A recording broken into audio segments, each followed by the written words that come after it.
Bonjour à tous, donc merci d'être présents ce matin. Je vais détailler avec Thérèse Simonet les modalités de mise en œuvre de la réhabilitation améliorée en chirurgie gynécologique.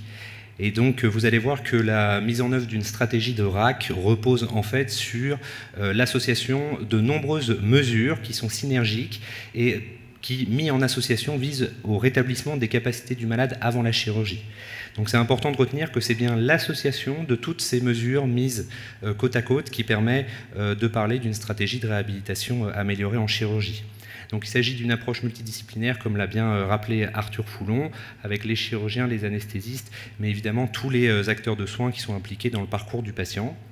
Et donc ces items, ils concernent des éléments de préhabilitation, donc ce qui se fait en amont de l'acte chirurgical, toute la préparation du patient dont nous on ne va pas parler dans le cadre de cette présentation. Et ensuite il y a des items de chirurgie et puis des items d'anesthésie. Alors la première étape, c'est l'information des patientes. Donc c'est très important de décrire le parcours de soins aux patientes pour qu'elles adhèrent aux mesures proposées et qu'elles deviennent actrices de leurs soins. Et à ce sujet, je vous invite à lire le document de l'HAS qui a été publié en 2015 et qui détaille bien les éléments d'information qui doivent être donnés aux patientes, avec un principe de démarche qui est centré sur le patient.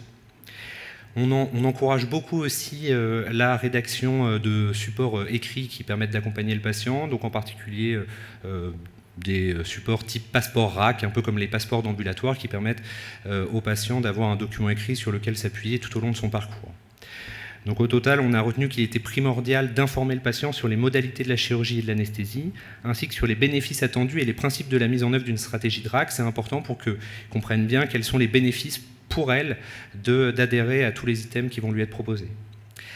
Alors l'anémie préopératoire, donc si on regarde un petit peu la littérature, là on a une série rétrospective publiée en 2020 sur presque 100 000 patientes qui mettait en évidence pour une chirurgie gynécologique bénigne par cœlioscopie que l'anémie préopératoire est un facteur de risque indépendant d'augmentation de la durée d'hospitalisation, de l'augmentation du taux de réadmission, de l'augmentation de la morbidité chirurgicale, avec, dans le cadre des recommandations pour le cancer de l'ovaire qui ont été publiées en 2018, il était noté l'importance de dépister l'anémie préopératoire.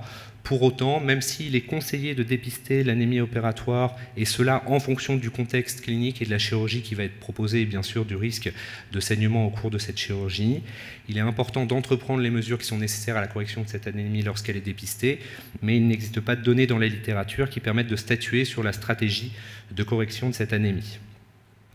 Alors concernant la préparation digestive, donc il y a beaucoup de données de la littérature, en particulier en chirurgie digestive, mais on a essayé de se centrer sur la chirurgie gynécologique.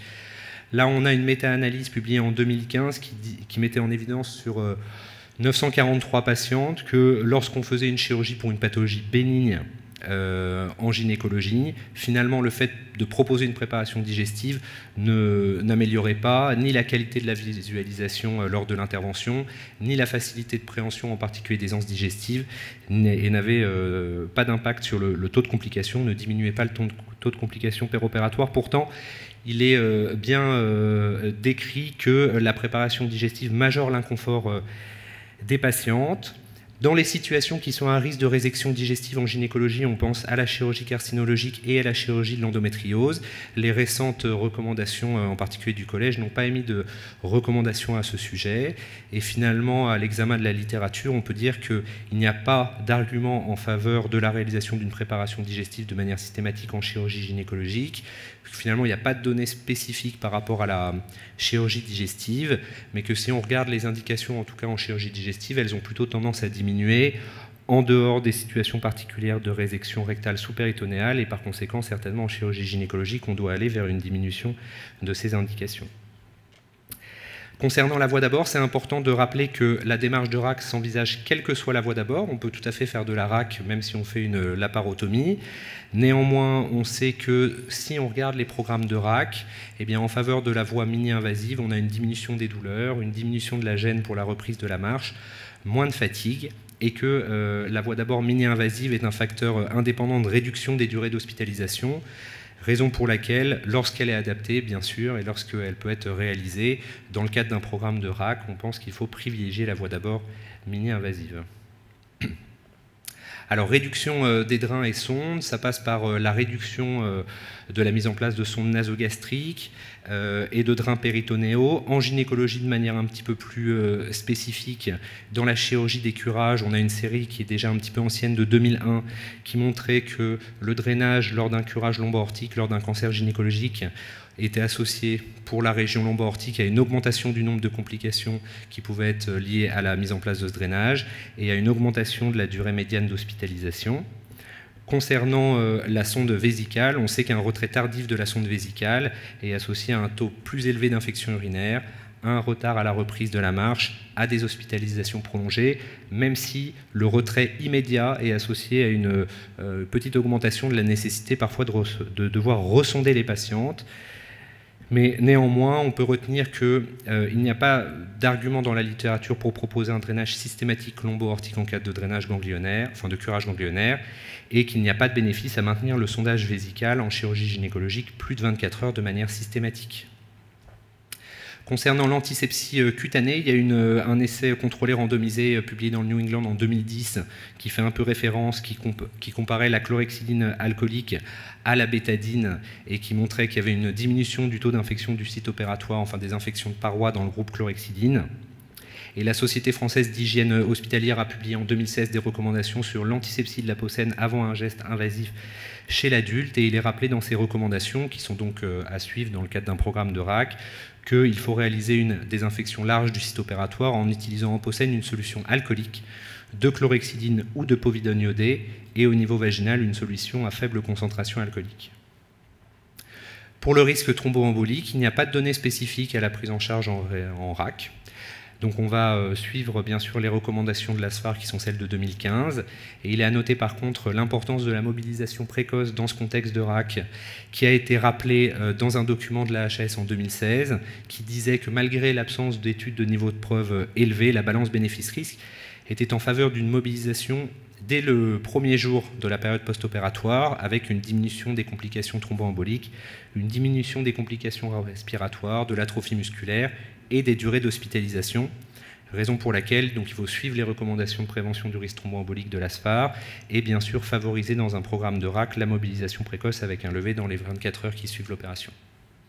Voilà, je laisse la place à Thérèse Simonet pour les items d'anesthésie. Bonjour. Donc j'ai voulu juste reprendre comme base en quelques mots ce qu'était un stress chirurgical et ce que ça avait comme conséquence.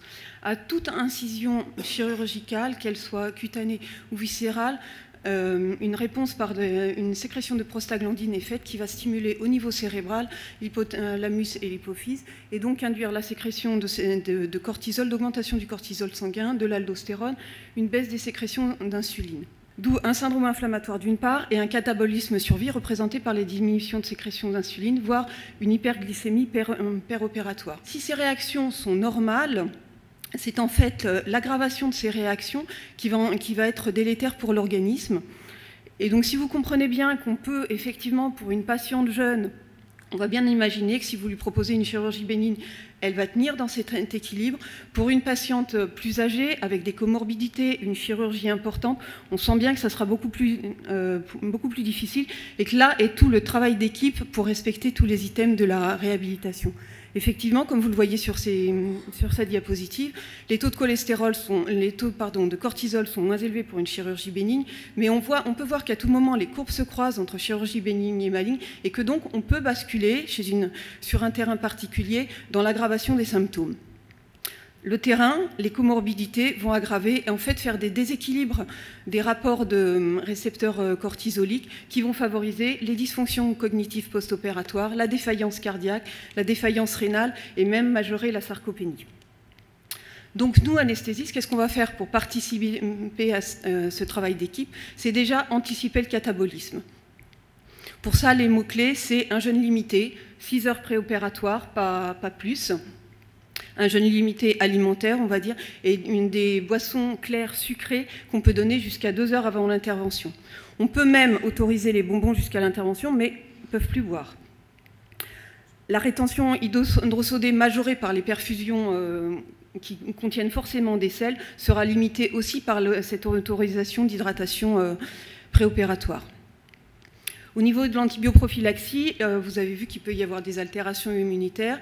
Les recommandations phares proposent une antibioprophylaxie en cas d'atteinte d'incision d'un organe creux ou de pose de matériel étranger. Elles respecteront en fait les germes, donc soit les germes cutanés, soit les germes d'origine vaginale en fonction des gestes. Alors l'hypothermie, c'est souvent une discussion un petit peu entre le chirurgien qui a trop chaud sous sa casaque et l'anesthésiste qui réchauffe sa patiente. Donc je vous ai mis juste un petit schéma pour que vous voyez les différentes atteintes qu'il peut y avoir. Le primum movens, en fait, c'est un ralentissement de la contractilité cardiaque qui va donner une éjection moins bonne et une irrigation périphérique moins bonne. Donc plus d'insuffisance rénale, plus dégradation de la fonction rénale, un iléus digestif post-opératoire, des dysfonctions cognitives cérébrales et au niveau musculaire, une espèce d'acidose qui s'installe et qui gêne en fait le fonctionnement de nos drogues, notamment adrénaline et noradrénaline. Et puis aussi un ralentissement des fonctions enzymatiques avec en fait une coagulation qui se fait moins bien, qui est moins rapide. Et comme vous pouvez le voir sur l'étude du dessous, plus de saignements, mais aussi plus de transfusions, mine de rien, et puis au niveau immunitaire, plus d'infections du site chirurgical. Donc le mot-clé, c'est supérieur à 36 degrés. Après, les nausées, vomissements post-opératoires, finalement, c'est une altération qui dégrade pas mal le confort post-op des patients, mais qui peut aussi, dans certains cas, aggraver la douleur, voire des lâchages de suture qui sont décrits, et puis aussi, en cas de vomissement vraiment itératif, des désordres hydroélectrolytiques. Un terrain, comme raison, il y a la durée de l'intervention chirurgicale, effectivement le terrain qui est un peu résumé dans score d'Apfel, sachant que le sexe féminin, c'est déjà un odd ratio à 3. À partir d'un score d'Apfel supérieur à 1, on a une prophylaxie avec a priori une seule thérapie. On choisit souvent la dexaméthasone parce qu'elle a peu d'effets secondaires et qu'elle est en plus de ça à des doses plus élevées anti-inflammatoires. Et puis on pourra, si le score d'Apfel augmente, mettre une bithérapie et voir s'il est vraiment très élevé, proposer soit une anesthésie intraveineuse seule, puisque les halogénés peuvent majorer les nausées et vomissements, soit une ALR quand elle est envisageable. Il ne faut pas négliger l'intérêt du jeûne réduit et de l'hydratation périopératoire pour avoir une normovolémie dans ce contexte. Donc les maîtres mots, score d'Apfel et prévention multimodale. L'analgésie périopératoire, elle peut commencer dès le préopératoire par une prémédication analgésique. Et puis, les maîtres mots vont être en fait analgésie multimodale pour une synergie d'action et surtout une épargne morphinique. On connaît déjà les effets secondaires des morphiniques, nausées, vomissements, prurite, rétention urinaire et iléus digestif. Mais ce qu'on connaît aussi maintenant, c'est l'hyperalgésie induite. Si vous regardez sur cette diapositive, on a effectivement, quand on utilise un morphinique, une baisse de la douleur, effectivement, pendant qu'on l'utilise, mais en fait, une sensation de douleur multipliée par 2, voire 2,5 sur cette diapo, à l'arrêt des morphiniques. Si par contre on utilise des anti-NMDA associés, la kétamine, qu'on aime assez dans les grosses chirurgies, on peut avoir déjà une potentialisation de l'effet morphinique en péropératoire et qui va casser l'hyperalgésie post-opératoire. Si la xylocaïne comme la kétamine donc, ne sont pas validées en termes d'études, on connaît quand même la limitation de l'effet hyperalgésique des morphiniques avec ces drogues-là en post-opératoire. On peut aussi proposer l'anesthésie loco-régionale, rachimorphine, qui va donner une couverture à peu près de 24 heures post-opératoire quant à la douleur, ou alors une péridurale qui peut être utilisée jusqu'à 72 heures post-opératoire. Le Tab-Bloc sert juste en analgésie de surface par rapport à une laparotomie. En post-opératoire, c'est un petit peu un remake du préopératoire, c'est-à-dire une réalimentation précoce, une réhydratation précoce pour respecter le physiologique, donner plus d'autonomie, de mobilisation à la patiente. Et dans cette méta-analyse Cochrane de 2014, vous voyez effectivement qu'une réalimentation précoce inférieure à 24 heures favorisait la reprise du transit, diminuait les durées d'hospitalisation et les complications infectieuses, majorait le niveau de satisfaction des patientes. Et par contre, les durées d'iléus et les taux de nausées-vomissements étaient identiques. Je vous remercie.